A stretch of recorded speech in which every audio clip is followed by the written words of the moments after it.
मैं इस प्रसंग को सुना ही रहा हूं इस कहानी के चक्कर में। आज हर माँ बाप चाहते हैं कि मेरे बच्चे इंग्लिश मीडियम में पढ़े। I am not against them, it's okay, पढ़ना चाहिए, लेकिन कभी तो आत्मचिंतन करो, कभी तो आत्ममंथन करो कि इंग्लिश मीडियम स्कूल से पढ़ के आने वाले बच्चे आपके साथ व्यवहार कैसा कर रहे हैं। अगर आप उनकी जरूरतें पूरी ना करो तो आपके बच्चे आपसे बात नहीं करते, आपको यूं इग्नोर करते एक सेकंड में। एक बहुत अच्छी कहानी है, सुनना, काम आएगी। एक माँ बाप थे, उनके 3 संतान थी, तीनों बेटे थे और तीनों बेटों की शादी हो गई थी। 2 इंग्लिश मीडियम में पढ़े हुए, एक इंजीनियर था और एक डॉक्टर था। उनकी पत्नियां भी पढ़ी लिखी थी। एक तीसरा बहुत ज्यादा पढ़ा लिखा नहीं था, 12वीं फेल था। घर में अधिकांश उसे नालायक कहा जाता था। क्या कहा जाता था? नालायक, ये लायक नहीं है, ये कुछ बन नहीं सकता, ये नालायक है। एक दिन रात्रि में उसके पिताजी को अचानक से तबीयत खराब हुआ और उसकी मां ने कहा, अरे ड्राइवर को बुलाओ, ड्राइवर को बुलाओ। तो वो नालायक दौड़ के आया। अब रात्रि और ये कहां से ड्राइवर को बुलाएं। तुरंत गाड़ी निकाली और गाड़ी निकाल कर भागा और कहा, पिताजी को मैं ही ले जाता हूं। तो पिताजी को बैठा ला गाड़ी में पीछे। वो नालायक गाड़ी चलाने लगा, गाड़ी तेज दौड़ा रहा था। पीछे की सीट पे पड़े पड़े पिताजी कह रहे, तेरे नालायक, हॉस्पिटल ले जाने से पहले ही मार देगा क्या, धीरे चला। बोले, पिताजी चिंता मत करिए, हम हॉस्पिटल पहुंचने वाले हैं, आप श्वास थोड़ा ऊंची ऊंची श्वास लेते रहिए। उस नालायक ने ऐसा आंसर दिया। हॉस्पिटल पहुंचा, डॉक्टर के पास एडमिट कराया और नीचे उतर। डॉक्टर ने कहा, जाओ अब ये व्यवस्था करते हैं, हम देखते हैं।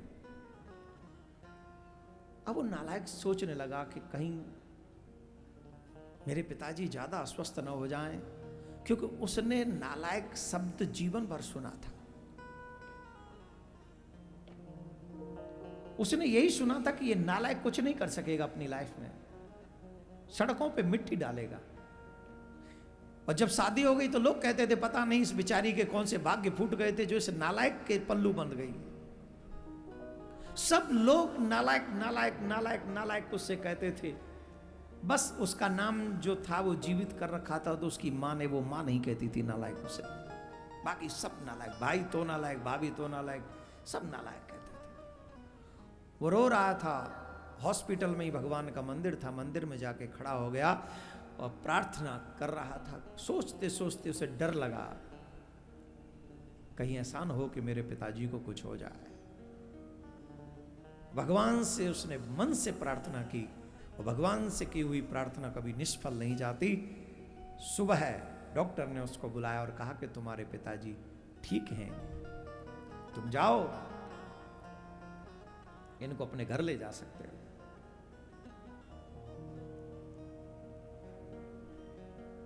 पिताजी को वो लेके अपने घर आया।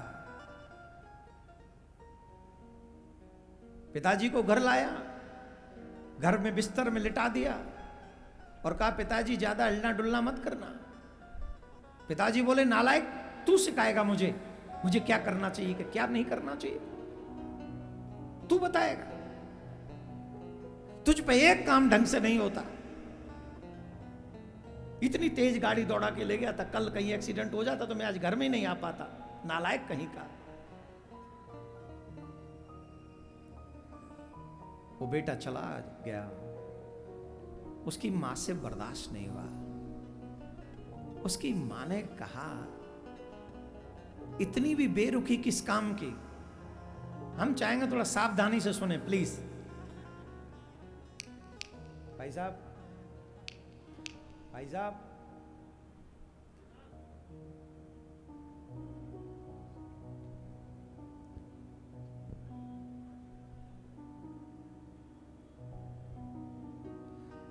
कहा, इतनी भी बेरुखी किस काम की। हर बार आप इसे नालायक नालायक नालायक नालायक कहते रहते हो। अरे कल रात को यही नालायक काम आया।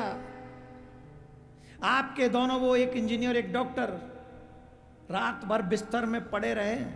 उन्हें तो पता ही नहीं कि रात में यहां क्या हुआ है। और मुझे नहीं लगता कि बहुओं ने भी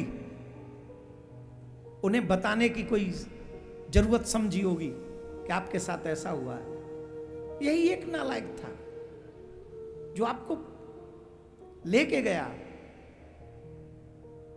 डॉक्टर के पास।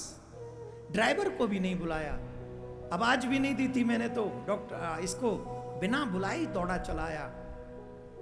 और आप इसी को नालायक कहते हैं। तो पति ने कहा, गीता ऐसा लगता है कि तुमने भी मुझे पहचाना नहीं।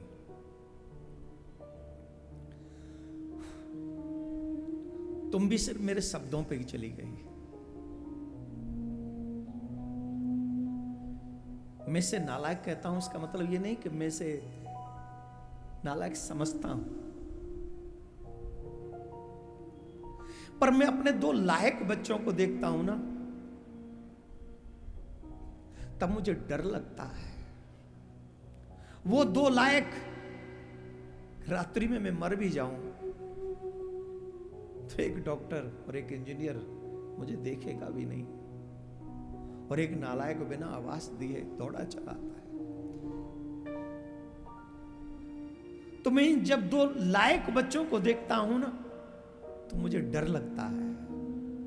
मुझे डर लगता है इस बात का, कहीं ये तीसरा भी अपने आप को लायक न समझ ले। मैं चाहता हूं ये नालायक ही बना रहे, ये नालायक बना।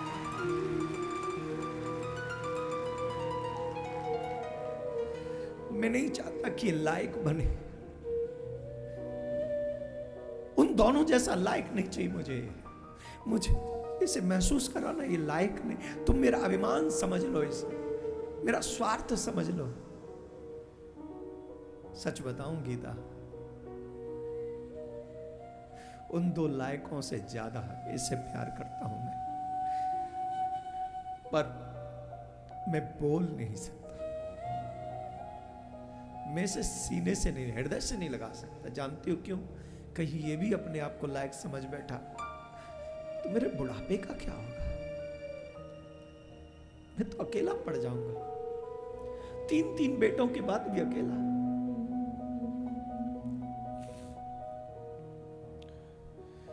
ये जब उसने सुना, उस पति ने दोनों हाथ जोड़ दिए अपनी पत्नी के आगे। क्षमा करना, मैंने तुम्हारे लायक बेटे को नालायक कहता हूं। पत्नी ने तुरंत हाथ डाला, क्या कर? मैं नहीं समझती थी आपका इतना प्रेम है। मैं भी आपके शब्दों में चली गई, कभी भावना नहीं समझी। इसी बात को सुन रहा था वो नालायक, द्वार पे खड़ा उसका मन किया दौड़ जाऊं, पिता के चरणों से लिपट के रो, आप मुझे नालायक ही समझना, कभी लायक मत समझना। मैं आपका नालायक ही बन के रहना चाहता हूं, लायक नहीं बनना चाहता। जानते हैं, इतने में आवाज आई, अरे ओ नालायक, डॉक्टर ने जो दवाई दी थी गाड़ी में छोड़ाया है क्या? एक काम तो उससे ढंग से नहीं होता। अरे वो दवाई तो ले आ। दौड़ के गया, दवाई लेके आया, और आज उस नालायक ने लायक बेटे की तरह अपने पिता की आंखों में देखा, और मानो आंखों ही आंखों में कहा, पिताजी आप कभी अकेले नहीं होंगे, आपका नालायक बेटा आपके साथ रहेगा ऑलवेज।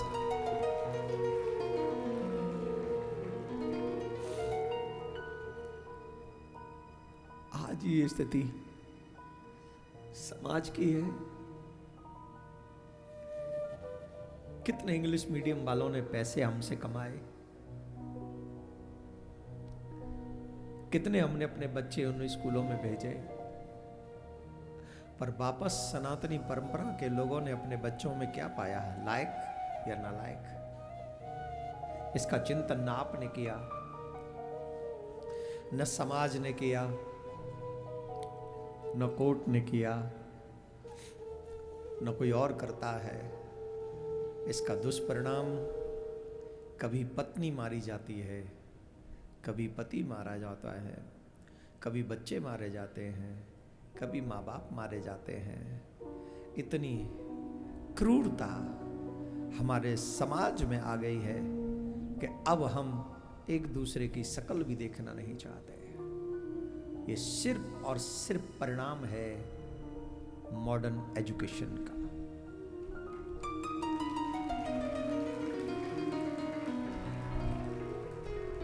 हम तो सरकार से एक ही बात कहेंगे, जब इंग्लिश मीडियम से कोई डॉक्टर इंजीनियर बन सकता है, प्रारंभ कीजिए हिंदी और संस्कृत से भी कोई डॉक्टर इंजीनियर बने और वो लोग भी बड़े हों और अपने माँ बाप के नालायक संतान बन सके, जिनको खोने का डर माँ बाप को कभी ना हो, कभी ना हो, कभी ना हो।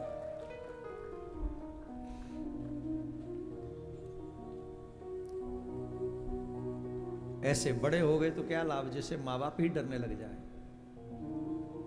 बड़े भय तो कहा भय, जैसे पेड़ खजूर, पंछी को छाया नहीं, फल लागे अति दूर। आजकल जो बच्चे पढ़ लिख कर बहुत बड़े हो रहे हैं, विदेशी पैकेज ले लेकर विदेश चले जाते हैं और यहाँ माँ बाप बुढ़ापे में अकेले कुड़ते रहते हैं, परेशान रहते हैं। अब इसका क्या लाभ? तुम कहते हो कि मेरा पुत्र होगा तो मेरी सेवा करेगा, यह सोच गलत है। हमें यह नहीं सोचना चाहिए कि मेरा बेटा होगा तो मेरी सेवा करेगा। अगर सोचना है तो यह सोचो कि परमात्मा मुझे ऐसा जीवन देना कि मुझे कभी बुढ़ापे में किसी के सेवा की आवश्यकता ही ना पड़े। अरे मांग रहे हो भगवान से ना, तो यही मांग लो। ये मांगो भगवान से कि मुझे जीवन ऐसा देना कि मुझे कभी किसी की सेवा की जरूरत न पड़े, और अगर सेवा करनी ही है तो करूं नहीं कराऊं। किसकी सेवा? मैं करूं अपने देश की सेवा, मैं करूं अपने माँ बाप की सेवा, मैं करूं अपने धर्म की सेवा, अपने धर्म की सेवा करूं मैं। मुझे ऐसी सामर्थ्य देना। और मांगना है ना, मेरा सहारा बनेगा बेटा। कितने बेटे हैं जो सहारा बन जाएंगे? मुंबई में एक बुढ़िया का बेटा इकलौता, अमेरिका में कोई बहुत बड़ी कंपनी में रहता था।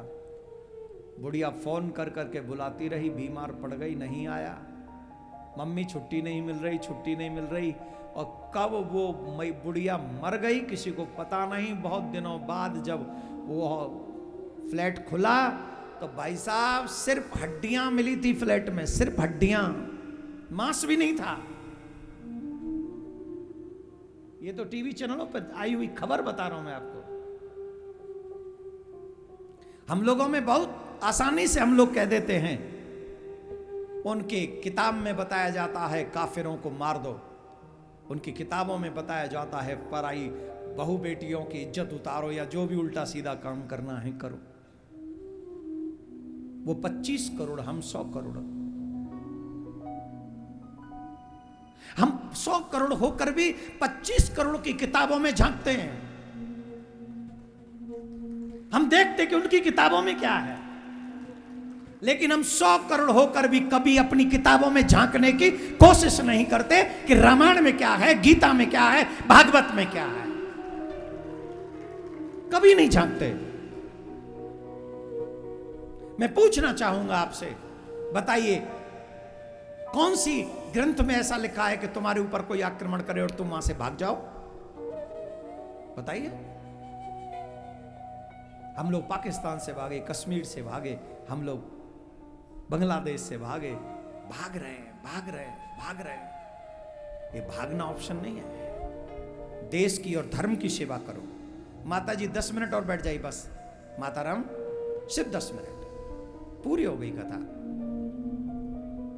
सिर्फ 10 मिनट। हम भाग रहे हैं। गजब की बात है, 25 करोड़ लोगों से 100 करोड़ लोग डर रहे हैं। 25 करोड़ लोगों से 100 करोड़ लोग डर रहे हैं। कल्पना करो जब 25 वाले 50 हो जाएंगे तब तुम्हारा क्या हाल होगा। अगर उनकी किताबों में बताया गया कि काफिरों को मारो, तो तुम्हारी भी किताबों में बताया गया है। भगवान श्री राम करते हैं, निश्चरहीन करो मई भुज उठाए पनकीन, मैं निशाचरों के विहीन पृथ्वी को कर दूंगा। यही परशुराम ने किया, यही राम ने किया। यदा यदा धर्म से, रामायण पढ़ोगे नहीं तो ऐसे ही डरोगे, ऐसे ही भागोगे। कोई मुझसे कहता है आप इतने निडर होके क्यों बोलते हो, मैं उनको एक जवाब देता हूं, बस एक जवाब, तुम रोज मरते हो डर के मारे और मैं एक बार मरने की प्रतीक्षा कर रहा हूं, बस।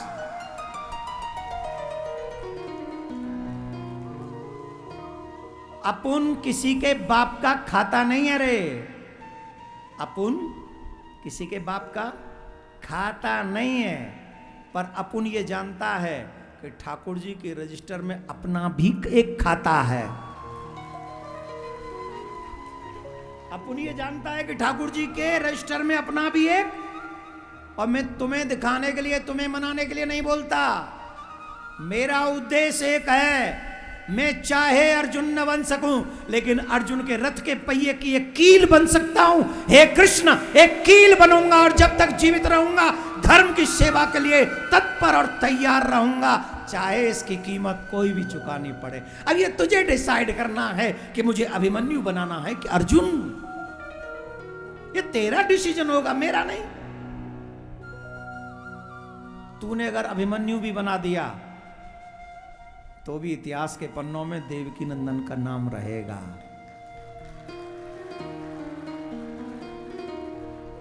और अर्जुन बनने का अपन को शौक नहीं, क्योंकि अपने पास उतनी अच्छी कैटेगरी है नहीं क्या। और अभिमन्यु जो बन गए, हम तो सच्चे मन से कहते हैं, आया है सो जाएगा राजा रंग फकीर, कोई सिंहासन चढ़ चले कोई बांधे जात जंजीर। जाना तो सबको है, लेकिन अपन जब जाएंगे ना तो ठाकुर जी को कहेंगे, कहो सर थोड़ा बहुत काम करके आए हैं। ठाकुर जी कहेंगे तू पूरा करके नहीं आया, अगली बार फिर भेजूंगा तुझे। वो फिर भेजेगा मुझे, और इसी बार पूरा हो गया तो कहेगा अब क्या करेगा जाके। अब ये तुम डिसाइड करो, अभी पूरा करना है कि अगली बार। जोर से 3 चीजें चाहिए जामा मस्जिद की सीढ़ियों से ठाकुर जी वापस, मथुरा में कृष्ण भूमि, काशी में काशी विश्वनाथ, और मंदिरों से सरकारी कब्जा मुक्त सनातन बोर्ड की निर्माण। कौन कौन चाहता है ये तीनों काम इसी जीवन में हो जाएं? धीरे बोलो फिर, और धीरे बोलो फिर। और फिर कई लोग कह रहे होंगे ये तो राजनीतिक कथा है। बिल्कुल राजनीतिक कथा नहीं है ये। इस कार्य में जो भी हमारा साथ देगा, हम 108 किलो की माला बनवाएंगे, चाहे वो राहुल गांधी जी हों, चाहे वो अखिलेश जी हों, चाहे वो तेज प्रताप सिंह जी हों, चाहे वो कोई भी हो। जो भी इस कार्य में हमारा साथ देगा उसे 108 किलो की फूलों की, गुलाब की, जिसकी कहोगे माला हम पहनाएंगे। Give me your support, I will respect you.